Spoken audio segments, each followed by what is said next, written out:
thoughts on cancel culture. So I did a quick Google search here. How many nerve endings in the clitoris? There are more than 8,000 nerve endings in the tip of the clitoris alone. That's double the number of those in the penis. A clitoris is made up of 18 distinct parts. Okay, so it's 8,000 nerve endings in the tip of a clitoris, and y'all motherfuckers are more sensitive than that. You want people to get fired because they have a special you don't like. They have a platform that you don't like their content. They released a tweet that you didn't like that hurt your feelings, shit like that. That's just the ultimate measure of sensitivity in my book. For myself, I had a capacity to take in information that I don't like, that I don't agree with, that I find offensive, and I just kind of filed it away in a compartment in my mind to where this is harmless information that I just happen to not like. I don't need to take an action. I don't need to do a petition. I don't need to retweet or repost something to get someone fired. I don't need to be a part of a march. You know what I'm saying? I think that's a little bit excessive. So I think that people are just too sensitive. I get it.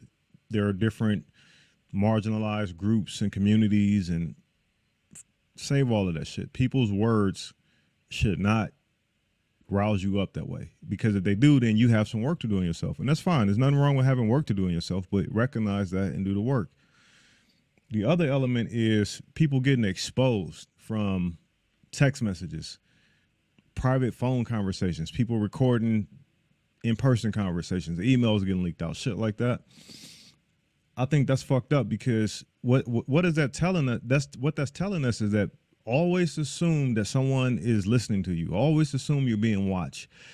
Never express your true inner thoughts, because even if someone else might hear them and they're offensive, even in your own house, don't express your inner thoughts, because one day they might leak out and somebody might take offense to that and you might get canceled.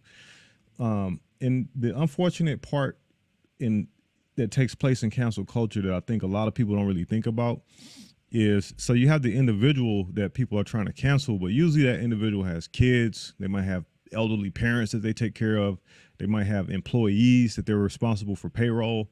And I think people don't give a shit or give a fuck about that. Some guy said some racist shit on a tweet, so let's cancel him, and his whole operation gets shut down, including his kids, including, like, that doesn't make sense to me.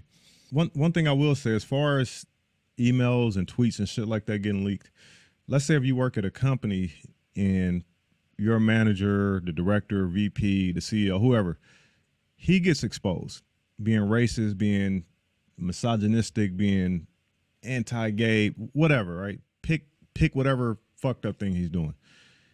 In that case, those employees, I think, have a right, because now we're dealing with a person who has a direct impact on their livelihood, who could hurt their career because of how they look or because of what genitals that they have between their legs.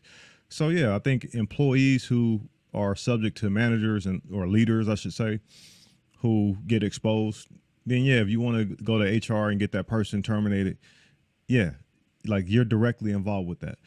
If I became aware that situation's happened, I wouldn't feel the need to then do a petition to also help try to get that person fired, because it doesn't impact me.